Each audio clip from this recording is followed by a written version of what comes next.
संस्कारी बेटी। शालिनी की उम्र लगभग 28 साल की हो चुकी थी, लेकिन अभी तक उसकी शादी नहीं हुई थी। शालिनी के मम्मी पापा सरला और महेश जी ने कभी उसकी शादी के लिए कुछ ज्यादा कोशिश भी नहीं की। शाली मन ही मन चाहती थी कि दूसरी सहेलियों की तरह उसका भी घर बस जाए, लेकिन वो अपने मम्मी पापा से ये बात कहती भी तो कैसे कहती। माँ जानती है, मेरी सहेली है ना शीतल, उससे बेटी हुई है, बड़ी प्यारी बच्ची है उसकी। अरे ये तो बहुत अच्छी बात है। उसकी शादी भी तो 4 साल पहले हो गई थी ना। अब क्या करे बेटा, चाहते हैं तो हम भी यही है कि तुम्हारी शादी हो जाए, लेकिन कोई अच्छा लड़का मिलता ही नहीं। कोई बात नहीं मम्मी पापा, मैं जानती हूँ आप मेरे लिए बहुत अच्छा रिश्ता ढूंढना चाहते हैं, और अभी मेरी इतनी उम्र भी तो नहीं हुई है।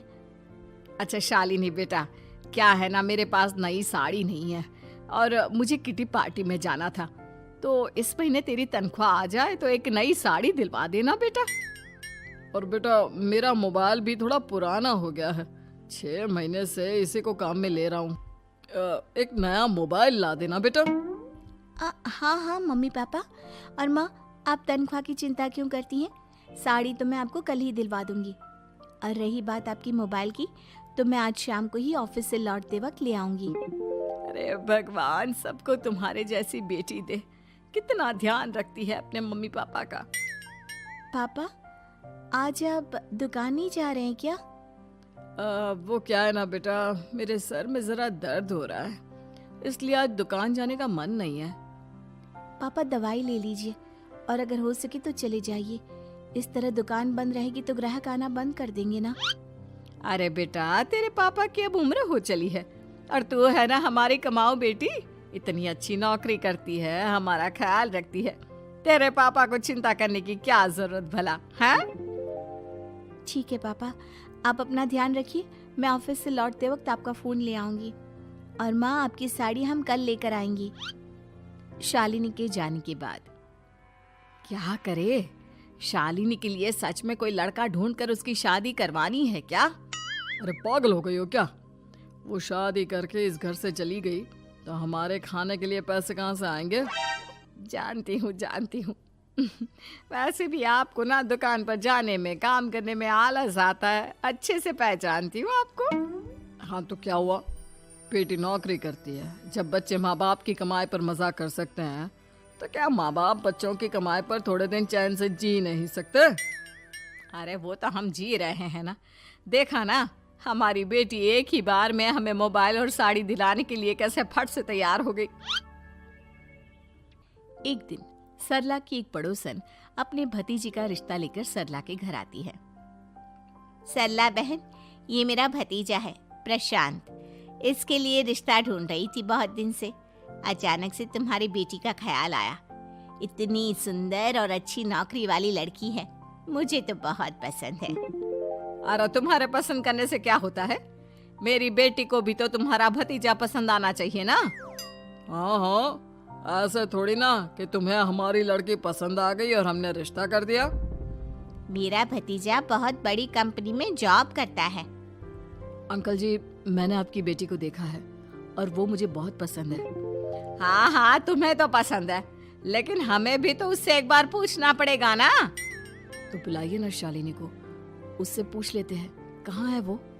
ऑफिस गई है और उसको आने में अभी देर लगेगी। लेकिन तभी शालिनी ऑफिस से आ गई। ये लीजिए, शालिनी भी आ गई। अब आमने सामने ही बात कर लेते हैं। आओ आओ शालिनी बेटा, इससे मिलो, मेरा भतीजा प्रशांत प्राइवेट कंपनी में अच्छी जॉब करता है। अब बेटा, तुम्हें ये लड़का पसंद है क्या? देखो बेटा, सोच समझ कर हाँ करना, तुम्हारे ऊपर कोई जबरदस्ती नहीं है। मम्मी पापा, प्रशांत की जॉब और उसकी बातें सुनकर मुझे तो काफी अच्छा लगा, मैं उससे शादी करने के लिए तैयार हूँ। ये लो, सारा मामला यहीं के यहीं निपट गया, लड़का और लड़की राजी हैं, तो अब हमें क्या। सरला की पड़ोसन और प्रशांत वहां से चले जाते हैं। अगले दिन, क्या हुआ मम्मी पापा, आप इतने उदास क्यों लग रहे हैं? वो क्या है ना बेटा, तुमने शादी के लिए हाँ कर दी उस लड़के के साथ। तो क्या हुआ माँ, उस लड़के में कोई खोट है क्या? आपको वो पसंद नहीं? अरे नहीं नहीं बेटा, जिसमें तुम्हारी खुशी उसमें हमारी खुशी। हमें भी लड़का पसंद है। तो फिर क्या बात है? अगर कुछ भी है तो आप मुझे बता सकते हैं। तुम्हारी माँ ये सोच सोच कर परेशान है कि तुम्हारे बाद हमारा क्या होगा। तुम हमारी इकलौती बेटी हो, हमारा बुढ़ापा कैसे कटेगा। अब बेटा, हम अपने बारे में सोचकर तुम्हें जिंदगी भर शादी करने से रोक तो नहीं सकते ना। जाओ, तुम अपनी जिंदगी में खुश रहो, हमारा क्या है, जैसे तैसे जी लेंगे। हाँ, बात तो सही है बेटा। कैसे भी करके मैं दुकान का काम कर लूंगा। तुम और प्रशांत शादी करके खुश रहो। अपने माँ बाप की बात सुनकर शालिनी काफी दुखी हो जाती है। उसे लगने लगता है कि वाकई में उसकी शादी हो जाने के बाद उसकी माँ और बाप का ख्याल कौन रखेगा। और यही सोचकर वो एक दिन प्रशांत से मिलती है। देखो प्रशांत, तुम मुझे बहुत पसंद हो, लेकिन मैं चाहकर भी तुमसे शादी नहीं कर सकती। अरे क्या हुआ शालिनी? क्या तुम मेरी किसी बात से परेशान हो? नहीं नहीं प्रशांत, मैं अपने माँ बाप की इकलौती संतान हूँ। अगर मैं भी शादी करके घर से चली गई तो उनका ख्याल कौन रखेगा, उनका खर्चा कौन उठाएगा। तो क्या तुम सारी जिंदगी शादी नहीं करोगी? शायद नहीं प्रशांत, और अगर अपने माँ बाप के लिए ये भी करना पड़े तो इसमें गलत क्या है। प्रशांत की सारी बात जाकर सरला की पड़ोसन यानी कि अपनी बुआ को बता देता है। ये सरला तो बड़ी चालाक निकली। प्रशांत, वो अपनी बेटी के साथ खेल खेल रही है। कैसा खेल? आप क्या कहना चाहती हैं? अरे शालिनी बहुत सीधी और संस्कारी लड़की है, लेकिन ये सरला और महेश एक नंबर के चालाक। बुआ जी, आपकी बात सही है, लेकिन अपनी बेटी के साथ भला कोई क्यों चालाकी करेगा? वो तो मैं तुझे कल बताऊंगी। तो कल सुबह मेरे साथ शालिनी के घर चलना। और फिर अगले दिन। क्या हुआ सरला बहन, तुम्हारी बेटी ने तो शादी के लिए मना कर दिया। अब पता नहीं बहन जी क्यों मना कर दिया। हम तो चाहते थे कि बेटी की शादी धूमधाम से करें।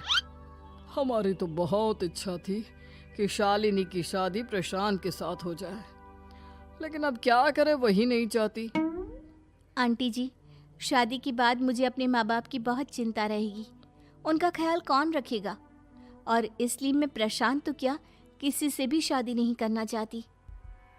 अंधी हो गई हो क्या माँ बाप के प्यार में? पहले जरा अपने माँ बाप से सच तो पूछ लो। कैसा सच? यही सच शालिनी कि ये तुम्हारे सगे माँ बाप नहीं है और तुम इनके लिए सिर्फ पैसे कमाने का एक जरिया हो। अरे अरे, ये तुम क्या कह रही हो? सच ही तो कह रही हूँ भाई साहब। अब सीधे सीधे अपनी बेटी को अपनी सच्चाई बताओगे या फिर मैं कोई दूसरा तरीका निकालूं? हमें माफ कर दो शालिनी। वो क्या है ना, हमारी कोई औलाद नहीं थी और जब तुम छोटी थी तो हमने तुम्हें गोद ले लिया था। तो इस नाते तो मैं आपकी बेटी ही हुई ना। लेकिन तुम्हें गोद लेने का हमारा सिर्फ एक ही मकसद था कि बड़ी होकर तुम नौकरी करो और हमारे लिए पैसे कमाओ, क्योंकि तुम्हारे पापा को काम करने में बहुत आलस आता है। और ये सच है कि हम ही नहीं चाहते थे कि तुम्हारी कभी भी शादी हो। कोई बात नहीं मम्मी पापा, आपने मुझे गोद लिया, पाल पोस कर बड़ा किया। भले ही उसके पीछे आपका कोई भी इरादा सही, लेकिन मैं आपकी बेटी हूँ। शादी तो मैं प्रशांत के साथ कर लूंगी, लेकिन उसके बाद भी जिंदगी भर आप दोनों का ख्याल रखूंगी। शालिनी की बातें सुनकर सरला और महेश को अपनी गलती का एहसास होता है और वो उससे माफी मांगते हैं।